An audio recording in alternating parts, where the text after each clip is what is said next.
बिस्मिल्लाहिर्रहमानिर्रहीम। अस्सलामुअलैकुम व्यूअर्स, कैसे हैं आप सब। आज का जो हमारा टॉपिक है वो है levels of organization. Levels of organization में हम क्या जो है स्टडी करते हैं, लाइफ को अंडरस्टैंड करने के लिए बायोलॉजिस्ट बायोलॉजिकल ऑर्गेनाइजेशन को डिफरेंट लेवल पर स्टडी करते हैं। तो आइए हम देखते हैं कि वो कौन से लेवल हैं जिन्हें जो है बायोलॉजिस्ट जो हैं लाइफ को समझने के लिए स्टडी करते हैं। तो सबसे पहले जो हमारे पास लेवल है वो है subatomic and atomic level. दूसरा है molecular level, organelle and cell level. चौथा लेवल है हमारे पास tissue level, organ and organ system level, individual levels, population level, community level, biosphere level. ये जो है 9 जो हैं लेवल हैं जिन्हें जो है बायोलॉजिस्ट स्टडी करते हैं और लाइफ को अंडरस्टैंड करते हैं। तो आज हम जो हैं जो लेवल डिस्कस करेंगे वो है subatomic and atomic level, molecular level, organelle and cell level. ये हम जो हैं 3 लेवल्स को हम जो हैं डिस्कस करेंगे। तो आइए देखते हैं, सबसे पहला जो हमारे पास लेवल है वो है subatomic and atomic level. सब एटॉमिक एंड एटॉमिक लेवल को आज हम डिस्कस करेंगे। सबसे पहले तो मैं ये आपको बता दूं कि मैटर एक मादा है, यानी कायनात में जितनी भी चीज़ें पाई जाती हैं वो मैटर से मिलके बनी होती हैं। तो मैटर जो है बना होता है, मेड अप ऑफ होता है एलिमेंट से, यानी मैटर कायनात में जितनी भी चीज़ें होती हैं वो मैटर से बनी होती हैं। और मैटर जो बना होता है वो एलिमेंट्स से मिल के बनता है। और एलिमेंट्स में हर एलिमेंट्स में जो है सिंगल काइंड ऑफ एटम होता है, यानी सिंगल काइंड ऑफ एटम होता है। अब एटम का मुखफ़िफ क्या है, ए मीन नॉट और टॉम मीन कट, ठीक है। यानी एटम जो है इतना स्मॉलेस्ट पार्टिकल है, ठीक है, जिन्हें हम जो है कट नहीं कर सकते। तो एटम अब किस चीज़ से बना होता है, एटम्स मेड अप ऑफ सब एटॉमिक पार्टिकल्स। सब एटॉमिक पार्टिकल्स कौन कौन से हैं, प्रोटॉन्स, न्यूट्रॉन्स, इलेक्ट्रॉन्स। अब ये जो प्रोटॉन्स और न्यूट्रॉन्स होते हैं ये न्यूक्लियस के अंदर पाए जाते हैं और इलेक्ट्रॉन जो होते हैं ये शेल्स में पाए जाते हैं। अब मैं एक दिखा देती हूँ आपको हाइड्रोजन का एटम। ये है हमारे पास हाइड्रोजन एटम, ठीक है। तो हाइड्रोजन एटम जो है इसका एटॉमिक नंबर जो होता है 1 होता है। तो इसके न्यूक्लियस में जो है ये प्रोटॉन और न्यूट्रॉन प्रेजेंट होते हैं। और शेल में ये क्या है, हमारे पास शेल हैं, ठीक है।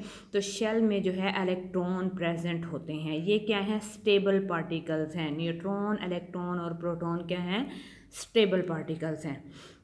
तो इसी तरह 92 काइंड्स ऑफ एलिमेंट्स दैट ओकर इन नेचर, यानी कुदरत में 92 जो है काइंड्स ऑफ एलिमेंट्स पाए जाते हैं, जिनमें से 16 एलिमेंट्स ऐसे हैं जिन्हें हम बायो एलिमेंट्स कहते हैं। और ये जो बायो एलिमेंट्स हैं ये लिविंग ऑर्गेनिज्म का बॉडी मास बनाते हैं। ये बारी बारी मैं आपको डिस्कस करती हूँ कि कौन से बायो एलिमेंट्स हैं जो है लिविंग ऑर्गेनिज्म में प्रेजेंट होते हैं और बॉडी मास बनाते हैं। सबसे पहला जो है ओनली 6 जो है एलिमेंट्स जो हैं बायो एलिमेंट्स जो हैं कौन कौन से हैं, oxygen, carbon, hydrogen, nitrogen, calcium, phosphorus make 99% of total mass, यानी लिविंग ऑर्गेनिज्म का 99% जो है मास बनाते हैं। कौन कौन से element, bio elements, oxygen, carbon, hydrogen, nitrogen, calcium and phosphorus. इसी तरह अदर 10 हैं, potassium, sulphur, chlorine, sodium, magnesium, iron, copper, manganese, zinc, iodine. ये जो है लिविंग ऑर्गेनिज्म का 1% बॉडी मास बनाते हैं। अब ये जो बायो एलिमेंट्स मैंने आपको बताए हैं इनकी कुछ खसूसियात भी मैं आपको डिस्कस कर देती हूँ। सबसे पहला जो हमारे पास बायो एलिमेंट है वो है ऑक्सीजन। ऑक्सीजन जो है हवा में सबसे ज़्यादा पाया जाता है, लेकिन इसकी थोड़ी सी मिकदार जो है ये पानी में भी हल पजीर होती है। इसलिए जो समुद्री हयात हैं जैसे मछलियाँ हैं तो वो पानी में सांस लेने के काबिल होती हैं।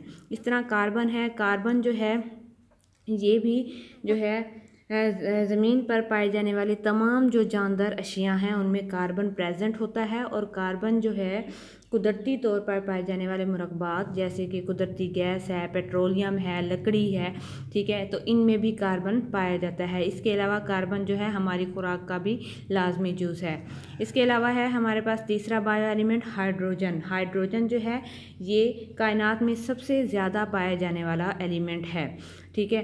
तो हाइड्रोजन जो है कुदरती गैस में भी हाइड्रोजन प्रेजेंट होती है। इसी तरह नाइट्रोजन है।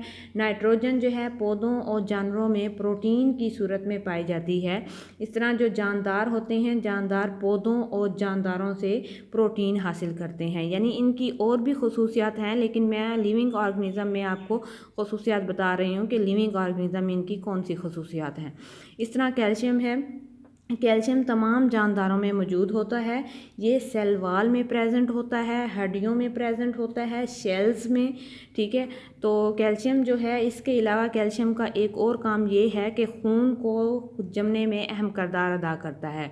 यानी कैल्शियम जो है हमारी हड्डियों में, हमारे शेल्स में और सेल वाल में मौजूद होता है। इसके अलावा खून में को जमने में भी अहम किरदार अदा करता है। फास्फोरस क्या है? फास्फोरस हमारे जिस्म में डीएनए, आरएनए, हड्डियों, दांतों, चंद शेल्स, मेम्ब्रेन, फास्फोलिपिड्स, एडिनोसिन डाईफास्फेट और एडिनोसिन ट्राईफास्फेट का लाजमी जुज़ है। एडिनोसिन डाईफास्फेट और एटीपी जो है उसे कहते हैं एडिनोसिन ट्राईफास्फेट। तो ये हमारे पास एनर्जी होती है, ठीक है। तो फास्फोरस जो है इनका लाजमी जुज़ू है। तो इस तरह अदर 10 जो हैं पोटाशियम। पोटाशियम क्या है? ये हमारे नर्वस सिस्टम में अहम किरदार अदा करता है। लेकिन पोटाशियम जो है ना सिर्फ नर्वस सिस्टम में बल्कि हमारे जो दिल के फंक्शन होते हैं उसमें भी अहम किरदार अदा करता है। इस तरह सल्फ़र भी जो हमारी बॉडी का लाजमी जुज़ है। क्लोरीन है। क्लोरीन का आपको पता है कि ये पानी को जरासीम से पाक करती है, ठीक है। क्लोरीन जो है पौधों और दूध देने वाले जानवरों के लिए भी लाजमी एलिमेंट है। इस तरह सोडियम है। सोडियम जो है टेबल साल्ट की शिकन, सोडियम क्लोराइड, क्लोरीन साथ मिला लें तो उसमें जो है टेबल साल्ट बन जाता है। तो खाने के नमक में भी इस्तेमाल होता है। इसके अलावा सोडियम जो है वर्टिब्रेट्स के खून के प्लाज्मा में मौजूद होता है। यानी वर्टिब्रेट्स कौन से होते हैं? जैसे हम लिविंग ऑर्गेनिज्म है, वर्टिब्रेट्स होते हैं रीढ़ की हड्डी रखने वाले जानदार। तो सोडियम जो है वर्टिब्रेट्स के खून के प्लाज्मा में भी मौजूद होता है। इसके अलावा सोडियम का क्या काम है कि इंसानों में हाइपरटेंशन के मुतल्लिक भी फंक्शन परफॉर्म करता है। इसके अलावा है मैग्नीशियम। मैग्नीशियम जो है हमारी लाइफ में बहुत अहम किरदार अदा करता है। यानी मैग्नीशियम हमारे जिस्म में बहुत सारे इंजाइम्स होते हैं, लेकिन कुछ इंजाइम को ये जो है मुतहरक करने का फ़ेल भी सरअंजाम देता है। इस तरह आयरन है। आयरन जो है हीमोग्लोबिन और मायोग्लोबिन में पाया जाता है, जो जिस्म में ऑक्सीजन को मुंतकिल करने के बायस बनते हैं। इस तरह कॉपर है, मैग्नीज है, जिंक है, ये भी हमारी ज़िंदगी का लाजमी जुज़ है। इस तरह आयोडीन है। आयोडीन का आपको पता है कि अगर आयोडीन की कमी जो है खुराक में हो जाए तो ये एक बीमारी हो सकती है जिसका नाम है गिलहर्ड, ठीक है ना।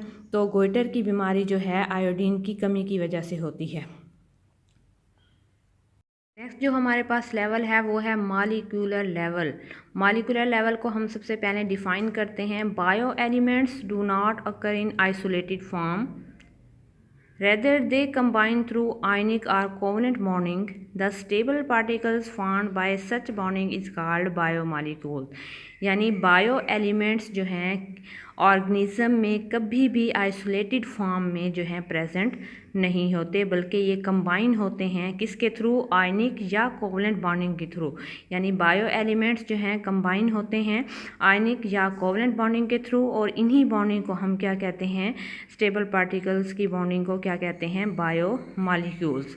तो बायो मॉलिक्यूल जो होते हैं ये ऑर्गेनिज्म जो हैं बनते हैं बायो मॉलिक्यूल से। 100 of different types of bio molecule से मिलके ऑर्गेनिज्म बनते हैं।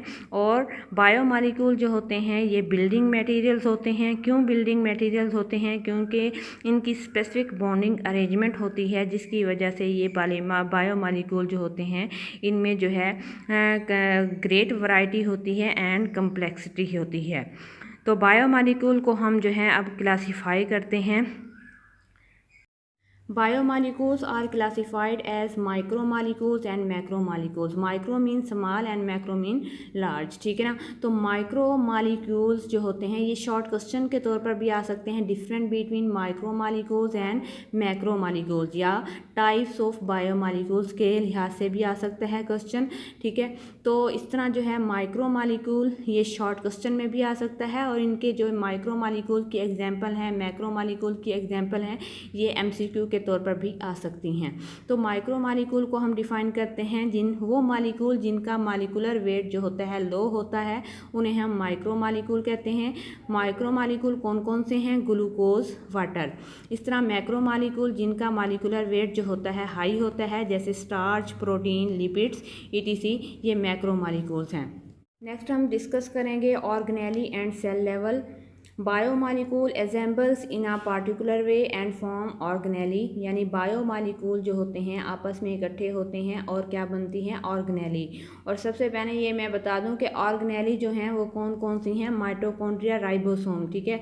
तो ऑर्गेनेली जो हैं सब सेलुलर स्ट्रक्चर हैं, यानी सब सेलुलर को हम ए सेलुलर स्ट्रक्चर भी कहते हैं, यानी ए मीन नॉट और सेलुलर मीन सेल, ठीक है। जो ऑर्गेनेली जो हैं सेल पर मुश्तमिल नहीं होती, इसलिए हम उन्हें सब सेलुलर स्ट्रक्चर भी कहते हैं।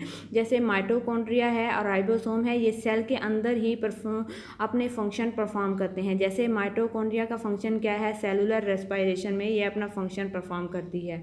इसी तरह राइबोसोम है, ये प्रोटीन की सिंथेसिस में जो है अहम किरदार अदा करती है। तो ये दोनों जो हैं, दोनों ऑर्गेनेली का जो फंक्शन होता है वो एक सेल का फंक्शन होता है। तो ऑर्गेनेली जो है are subcellular structures when they assemble together unit of life cell is formed.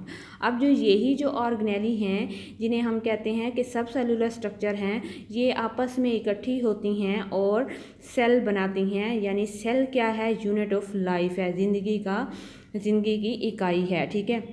इस तरह जो है मैंने पहले बता दिया कि माइटोकॉन्ड्रिया भी सेल के अंदर अपना फंक्शन परफॉर्म करती है, राइबोसोम भी। इस तरह दोनों का फंक्शन जो होता है वो एक सेल का फंक्शन होता है।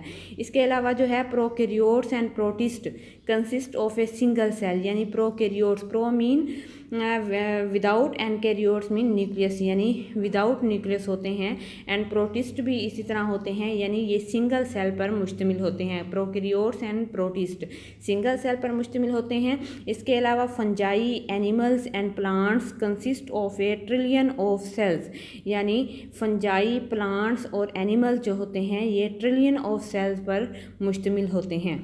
यहाँ तक हम लोगों ने जो है लेवल ऑफ ऑर्गेनाइजेशन के 3 लेवल डिस्कस कर लिए हैं। अब जो है मेरे चैनल को लाइक एंड सब्सक्राइब करें एंड दोस्तों में शेयर करें। Thanks for watching.